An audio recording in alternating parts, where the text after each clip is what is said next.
If you drive a Chevy Colorado and notice it's acting up, you're not alone. Transmission problems are more common than you think. Here's what you need to know. The transmission in your Chevy Colorado is like the brain of your truck's movement. It controls how power moves from the engine to the wheels. When it's not working right, you'll notice jerky shifting, slipping gears, or maybe your truck won't move at all. So, why does the Colorado's transmission fail? There are a few big reasons. First, low or dirty transmission fluid.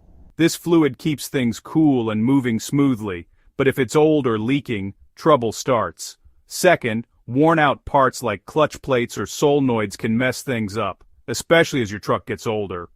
Finally, some Colorado models have known issues with their transmission design, which can cause problems earlier than you'd expect.